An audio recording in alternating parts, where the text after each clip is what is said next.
Samajwadi party के जो राज्यसभा सांसद हैं रामजी लाल सुमन, उनकी शव यात्रा हमारे समाज ने निकाल ली है। पूछा कि इसकी राज्यसभा सदस्यता भंग कर दी जाए।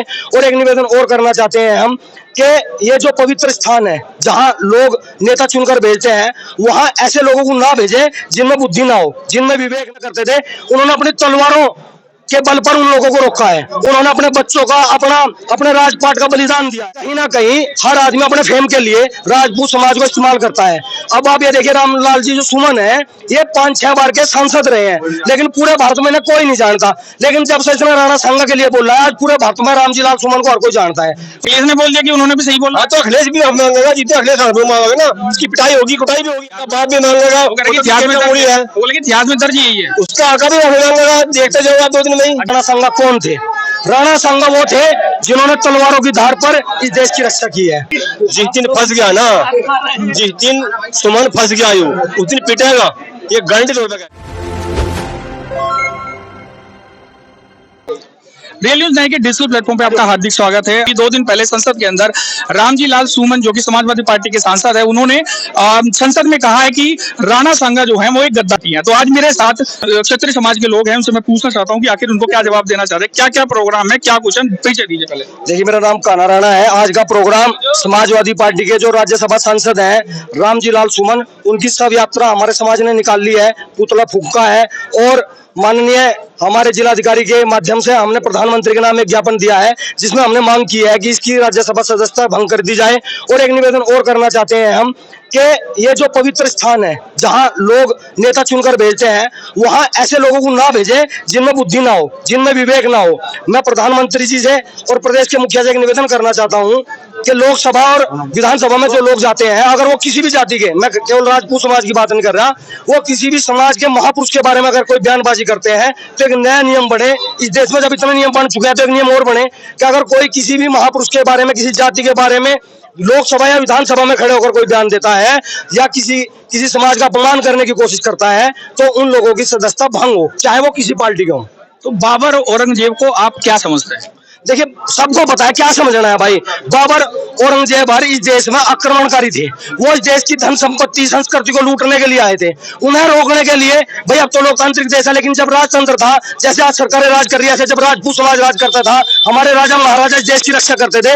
उन्होंने अपनी तलवारों के बल पर उन लोगों को रोका है। उन्होंने अपने बच्चों का अपने राजपाट का बलिदान दिया है। और आज कोई भी 2 कौड़ी का आदमी, कोई भी कुत्ता कुछ भी भौंक देता है, कहीं भी खड़े होकर भौंक देता है। इसलिए मैं कह रहा हूं, जिन्होंने इस देश की संस्कृति की रक्षा की है, जिन्होंने इस धर्म की रक्षा की है, जिन्होंने भारत की रक्षा की है, अगर उन लोगों के बारे में कोई भी अपशब्द कहे, चाहे वो किसी राजनीतिक दल का हो, किसी पार्टी का हो, उनकी सदस्यता तुरंत बर्खास्त होनी चाहिए। क्षत्रिय समाज के साथ दिनों से एक पंगा चला। अभी दिल्ली एसबीटी को मैं बताऊं तो महाराणा प्रताप की मूर्ति तोड़ दी गई। तो या किसी एक मतलब ऐसा, या फिर ये आपके खिलाफ जो है एक साजिश जो राजपूत समाज के साथ की जाए? देखिए, साजिश तो शायद हो सकती है, लेकिन जो मुझे जानकारी है वो ऐसा भी हो सकता है कि कहीं ना कहीं हर आदमी अपने फेम के लिए राजपूत समाज को इस्तेमाल करता है।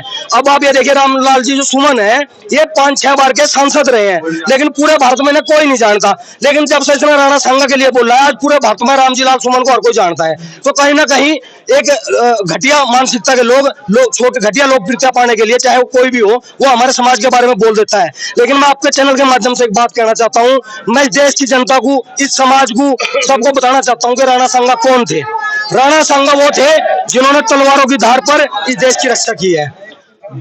बड़ नगर चंदेरी ईडर का संग्राम विजेता वो सांगा, इसमें 3 नाम आए हैं, तीनों युद्धों का जिक्र है। बड़ नगर चंदेरी ईडर के संग्राम विजेता वो सांगा, मोहम्मद के युद्धों के रणवीर लड़ाका वो सांगा। बात यह है कि जितने भी युद्ध हैं, जो मुझे जानकारी है, लगभग 100 युद्ध ऐसे हैं जो राणा सांगा ने लड़े हैं। केवल एक युद्ध ऐसा है जब तोपों से और बंदूकों से राजपूत समाज के जो हमारे योद्धा थे, जब उनका सामना हुआ, तब वो युद्ध हारे हैं। केवल एक युद्ध, क्योंकि भारत में उस टाइम गोली बारूद इसका कोई इस्तेमाल नहीं था। लेकिन जब भी बल का इस्तेमाल हुआ है, तलवारों का पराक्रम हुआ है, धनुर्विद्या का पराक्रम हुआ है, तो कोई हमें हराने वाला नहीं मिला। राणा सांगा इकलौते ऐसे शासक हैं जिन्होंने सैकड़ों युद्ध लड़े, 100 युद्ध लड़े हैं, केवल एक युद्ध हारे हैं। और एक बाजू, एक आंख, एक पैर न होने के बावजूद लड़े हैं। अगर यहाँ किसी की अंगुली में एक सुई भी चुभ जाए ना, तो 10 मिनट तक तो अंगुली का हाथ नहीं छोड़ता। तो ये वीर योद्धा इस देश का जो है स्वाभिमान है। तो सरकार से निवेदन है, ऐसा ना हो कि इस समाज के अंदर इतना आक्रोश पैदा हो जाए कि कहीं हमें एक अलग आर्मी अपनी बनानी पड़े और इन लोगों से आमने सामने का युद्ध लड़ना पड़े।